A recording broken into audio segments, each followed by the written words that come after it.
Hello, everybody, and welcome back to our live reaction to AEW Dynamite. The show just went off the air around 3 minutes ago. John's here, here on your right, as you can see, because you guys can read, and I'm Matt. So I guess let's before we get into it, what was your overall thoughts on the show? Definitely a way better show than what All Out was. That's for sure. Some pretty good matches. Some not so good, but I felt overall, man, it was a pretty good show. All in all. Yeah, it was better than the last one. They're still too damn long. I'm like exhausted after watching this. Yeah. Eric actually he was actually talking to me about this. It's like, I think it's because of how much that they charge on pay-per-view, where you feel that you have to put on like longer shows to kind of compensate for that, for the amount that they charge you for these shows. WWE was charging pay-per-views back then, well, relatively the same, and they ended before 11. Well, and they started at the same time. Well, and they were also doing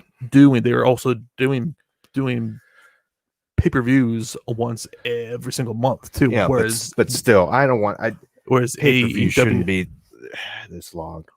When you only do 4 of these per year, it needs to be. Yeah, but I don't care if you do it once a blue moon. They're too long to sit through. Raw for 3 hours is too long to sit through. That should be a 2-hour show. Pay-per-view should be 3 hours, in my opinion. They're too young. How like WrestleMania then? That's too damn long. Okay. You better say that because it was a perfect amount of wrestling. No, it's too much. 3 hours. I'll gladly the 6 hours. Oh, okay. Matt, he wants 6 hours. Okay, yes, let's do 6 too hours. Much wrestling is too much. Even sitting through, like, when we sit through RH tapings, and it was like a month worth.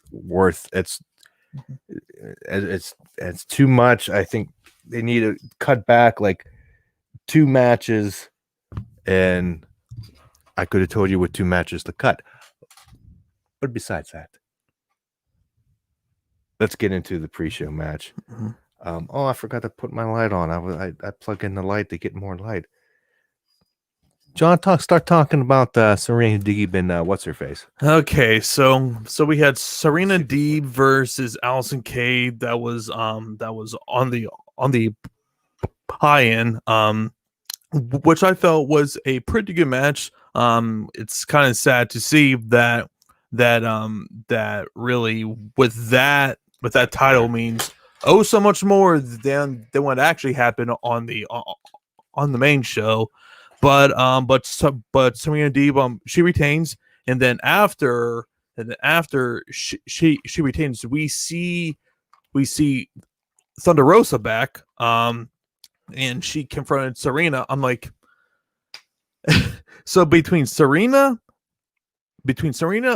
Thunder Rosa, and Allison Kay, those 3 are already way better than everyone else that AEW has right now. And I don't think it's really even close.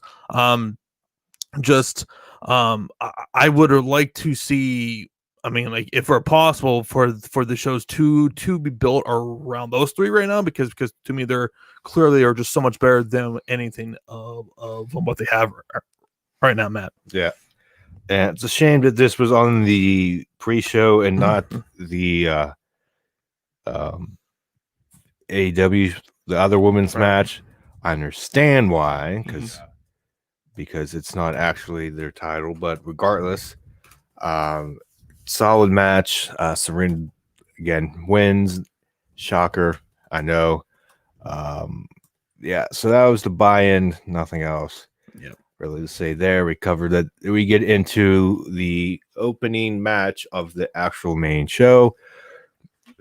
Kenny Omega versus Hangman Page, the finals of the tournament. So yeah, I thought this was good as always, as expected. Yep. Yeah, Kenny wins. We kind of predicted that. We got that right. Yeah. Good match there.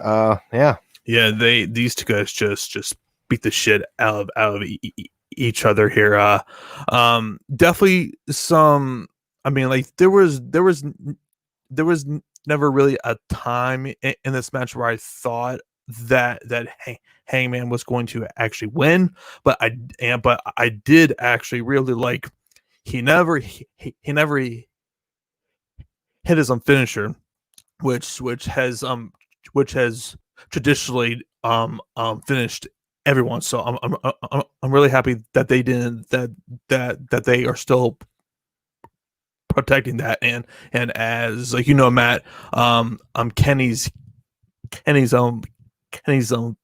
finisher, no one kicks out of the one winged angel there. So I'm really happy that they do protect some of these finishers with some of these guys here. So now obviously Kenny, he moves on to face John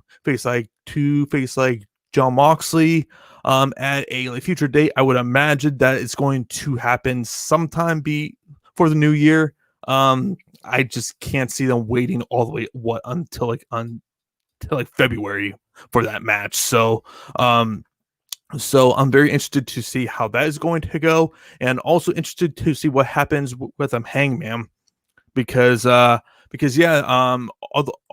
like he looked pretty strong here, the question has to be, where does he go? Where does he go from here now? So I'm very interested to see where they decide to exactly head things for him in the near future. Yep. So yeah, that's moving on. We got Bathroom Break 1. Orange Cassidy versus John Silver. I didn't care. Yeah, this was just nothing of really anything here, Matt. Just pretty much a cooldown match. Orange Cassidy, he wins. This I don't think should have been on the show. It didn't pre-show. It should have been on a Dynamite or on the buy, and it wasn't really necessary at all. But now he wins, so yeah, we'll move on. Yeah. Yes, it was a match that was on the show. Then we get the AEW TNT Championship. Cody Rhodes versus Darby Allin. Yeah, and as like Matt said, it's Cody Rhodes now. As like you guys know, WWE pretty much let go of that trademark. And now he can actually use his last name. So, and as like Justin Roberts said, which somehow Matt and I completely just missed that. Yeah, I am not exactly sure how that happened, but this match here, a very good match. And I did pick originally. I did pick Cody, but after I saw on the countdown show how that was structured, I was like, yeah, I'll be very surprised if Darby doesn't win here. Just the whole entire story was kind of geared for him. The one thing I just didn't understand though is, why did we take the title off of Brody Lee? And now I think there was a rumor or so that he might have been hurt, so that's kind of why they took the title off of him. But I do think that giving Cody a like 3-week title reign was kind of weird. But Darby he wins. He finally gets a signature win over someone that has been a big thing for me that I've been like kind of critical on. Is like he's in these high profile matches here, Matt, and just he can just never get a signature win. But now he is the AEW TNT champion, and then obviously we saw after the like match, we saw Taz coming out with Cage and like Starks, and they just beat the shit out of Cody and like Darby. And I was asking myself, Cody, where the hell are the other 20 people in your freaking entourage? Apparently they weren't even like watching this some show here, I guess. Yes.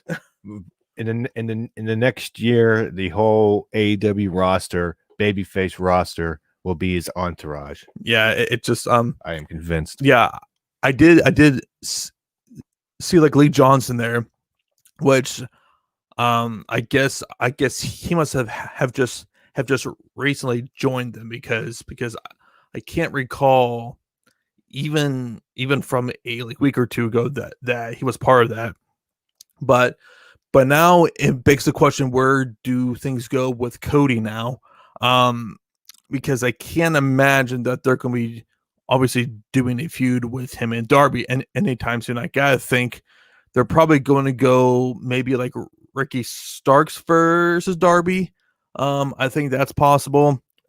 I think that's obvious. Yeah. So I don't know what the plan is for Cody. That was because he got beat up, but I'm not exactly sure where to go, because honestly, if anyone can really help out for a heel run, it's definitely Cody right now, I feel. Because I'm not sure how much longer he can go as a babyface now, and with Kenny going after the like world title, kind of leaves him, at least for now, a question mark of like, okay, what now? Mm-hmm. And speaking of people not winning, the big one, Hikaru versus Nyla Rose. Yeah, easily the worst thing on the show. This match made no goddamn sense, and the whole entire build for this thing was just horrible. To put it perfectly nicely. I didn't even know there was a build. There pretty much wasn't, and just some of the freaking moves that she was doing, I just like the one thing we both like grown on for the most part was what was, I don't know what Nia did, but she like sat down on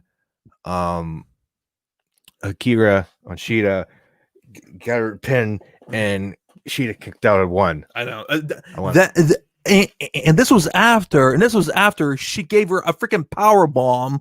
I'm just like, oh, okay, okay, like two. I'm like, I'm kind of pissed. But 2 3/4, right, I'm okay. But one, it was because apparently Hikaru Shida is not Brock Lesnar or Drew McIntyre. It just I did not like, I did not understand that. And then on top of that, this thing went entirely too long, and no one cared. And then of course we see after the match, Icky just absolutely just lays it in on to like Nyla Rose. So apparently they're splitting up, and Nia just takes it. She's just like, I'm sorry. Yeah, I'm sorry. I was just like, wow, they have like just made her a complete softie. Nia cannot win anything. Like they have ruined her in my eyes. Oh yeah. Loses to Riho, loses to Sheeta twice. These skinny nobodies. Yeah. Well, they're not nobodies, but you get my. No, they're pretty much nobodies. And at the time, and they get out. She gets outworked, Mm-hmm. and it just looks. I Yeah.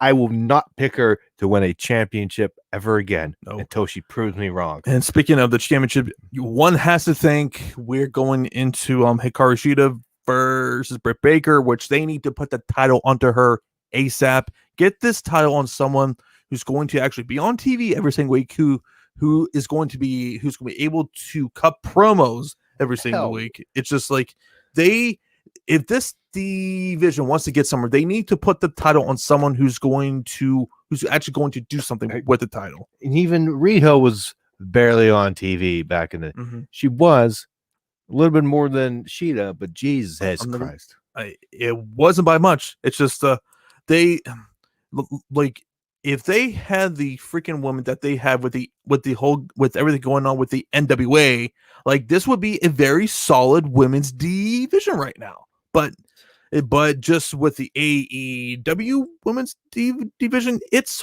horrible. It's just there's no other way around it. They need to focus on this to actually build some freaking characters, build some storylines that people are going to get invested into, because there is nothing going on that is getting anyone invested. It's just that simple. Then we move on to the tag team championships. FTR versus the Young Bucks, and this was great. It was great. I mean, like hell, like Matt and I have been saying ever since that this thing became official, the build has sucked. It has been very bad, not very good. We are not going to sit here and try and change it, but the actual match, it was very good. I was a little bit surprised by the ending. But it was, I think it told a pretty good story. I'm glad that they actually remembered, hey, sell the freaking leg, and like Matt, he was constantly doing that the whole entire match. So I don't really have any criticisms off of the top of my head. And with the stipulation, I just with everything else going on, I thought that they were going to have FTR retain, which I'm kind of happy that they didn't, because man, if you have the Bucks banned from any future tag title shots, you got to question what the hell that they are doing, because outside of FTR, this is by far their biggest tag team that they have right now. So now Matt and Nick, are now champions. I do wonder how this is going to work, because as like we heard Matt, unlike Matt Jackson, he's suffering a little bit of an injury right now. So I'm interested to see how they're going to be working around that, and what is like next for them, because obviously I don't think that they're going to be doing FTR anytime soon here. So I mean, it does beg the question, who were they going to feud with? Because they don't really have any other heel tag teams right now that we're thinking about, right? Who is there? Well, the question is, are they heels or faces, the Young Bucks? Because in this as of now, I'm classifying them as baby faces right now. So I don't know who they're going to feud with. So they definitely need to get that answered, unless they are throwing guys such as Cage and like Ricky Starks into their but one of them's going after Darby, right? So it's just like I don't know where the Bucks exactly go from here. So Ortiz and Santana. Are you kidding me? I mean, like, it's just, man. There's your hills. Yeah, I mean, you asked for hills. There's your hills, right? It's just, I don't know. I really have no idea where they go with those titles right now. They definitely need to get some fresh heel tag teams, and I am not including Air B and B. I do not want to see them feuding with the Bucks again. Just no. But Yeah. did you have any sort of gripes with the match? No, not really. I mean, I question the ending, but I think it's minor compared to the thing. I thought this was solid.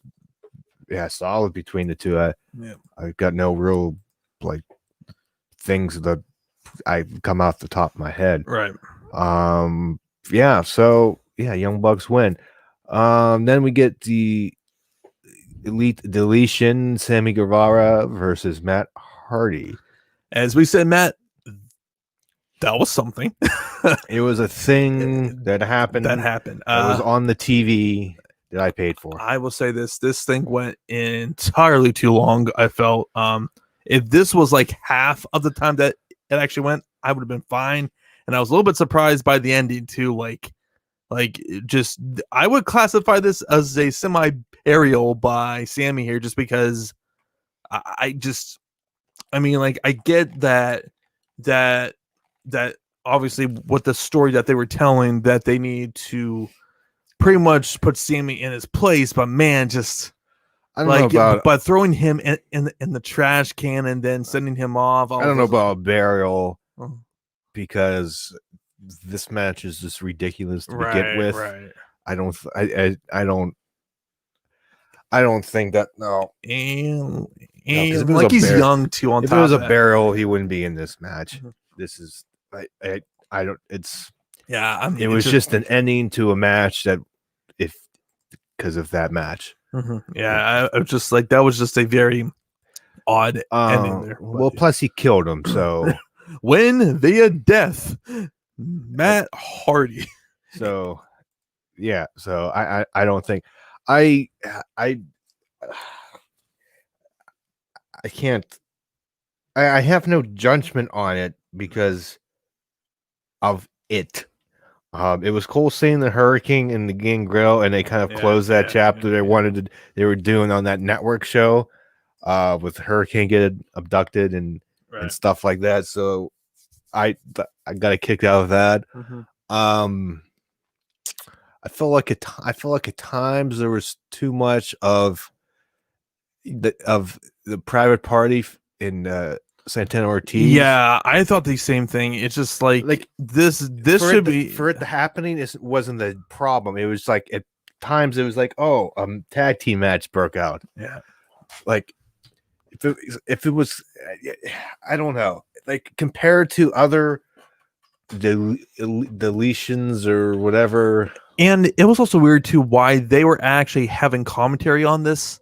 Like sometime in the commentary in the beginning was just like cringe. Like like you could tell. It's just it was just, I think it could have been executed better, but it was what it was. Yeah. So let's just we got MJF versus Chris Jericho, with MJF joining the Inner Circle because he won. Yeah. Actually, this one pretty good. I felt it was as good as I hoped that it could be. I'm now interested to see now what happens now that MJF is now a part of this group, and also Wardlow as well, and how the whole team dynamic is going to work, because as we have seen, Matt, Sammy is very anti MJF, and so is Ortiz as well. So it's going to be very interesting to see what they ultimately decide how to formulate this story here. So like, do they eventually book an angle where Jericho, where like he gets hurt and he has to go away for a bit, and then MJF assumes control? Like, I'm very intrigued to see where this story ultimately goes right now. But the ending, as predicted, with some shenanigans. Yeah. MGF doing the old Eddie, I got hit Cool. by a weapon when I didn't stick. Mm-hmm. And ultimately got the roll up Yep. for the win. Mm-hmm. So yeah, the heel doing heelish things to get a win over a heel. Yep. Then we get to the main event.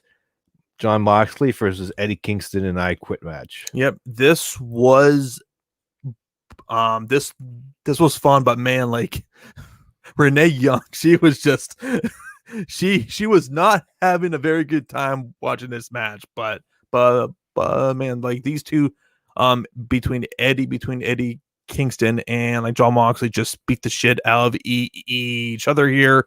There was like barbed wire, there was chairs, there was tacks, pretty much what you would expect. You even saw Kingston throwing alcohol onto like John's back. That was something I hadn't seen before. No. But ultimately, Matt, most of the actual match stayed inside of the ring there, which I was kind of surprised by, to be perfectly honest. I'm shocked. Right? It's just like I thought that they were going to pretty much go around the whole venue and shit. So yeah, but yes. So now Moxley, he retains as expected, and they're going to be moving into him versus Kenny, which I'm very interested to see how that build is going to be, because I do think that this is where John ultimately drops his title to I feel like it's time. He has been champion since like Revolution, back in like February, so he's going on 10 months now, or so, and he hasn't lost a single match in 2020, obviously. So yeah, it's been a very successful title reign for the most part, I felt. I'm just interested to see this whole build with him and Kenny, and when they actually decide to pull the trigger on this match. Like, does he go into this more with an edge with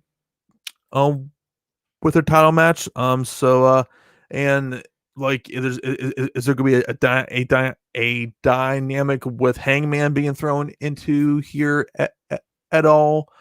Because Matt, I'm not sure if you recall from the FTR and like Bucks match, when they won the tag titles, Hangman, he was lurking in the background there. So yeah, definitely some things to be interested about. But I was kind of surprised though too that we didn't see Puck at all on the show. Thought for certain that we would see him at some point. But yeah, that was pretty much it. What did you think of the main event?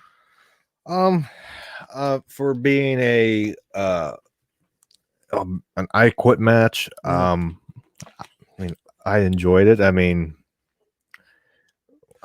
I don't really have any really gripes. No. I mean, what can you say? Mm-hmm. I'm gonna be interested to see if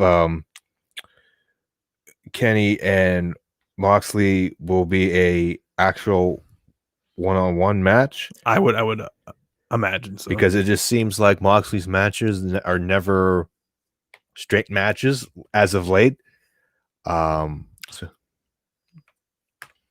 I mean, like, it's just I Quit match. What was the last one?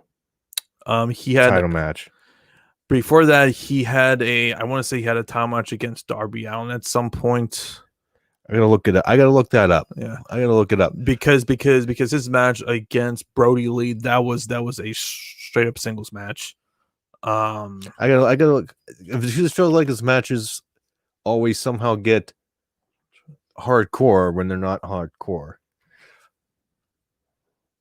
Man, I'm trying. I gotta look. I gotta look it up. I could be wrong, but it just seems like it's always shenanigans in terms of roles. Yeah, because he, I mean, way back early in the year against like Hager in that awful title match, which went way too long. That was a straight up singles match. I thought they fought around the arena. No, that I mean, like they did, but it wasn't a no DQ match. Well, there you go. It's always something.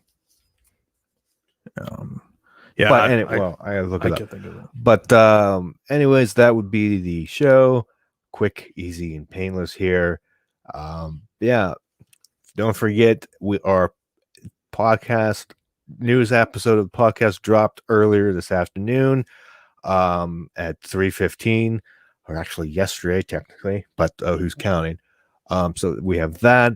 We'll be back. Oh yeah, it's like past like midnight. Yeah. Yes. Yeah. Never mind. We'll be back next week at some point. Probably, I guess, Thursday now. Again, temporary next week due to schedules for the live reaction show. I guess, yeah, or sometime next week we'll let you know. And then, as always, every Saturday at 3:15, because YouTube is stupid and I can't change it to 3. The next episode of the podcast will be out. At least I can tell you, next week we have 2 episodes of The Mandalorian to cover. Since we couldn't. Hint, episode 2, it wasn't good. It wasn't good. Matt, he might disagree with me, but for me, it wasn't good. But we'll talk about that. Why talk about it now when we have next week? So anywho, I'm just giving a small little teaser, just like I didn't think it was good. Wait, but I'll tell you what. Wait, are we gonna have 2 episodes if we recorded before Friday? No, probably only 1. I lied. I don't know what I'm talking about. So we'll talk about episode 2. Yeah. So with that, for John, I'm Matt. Thanks for watching this live stream, and we'll see you next week.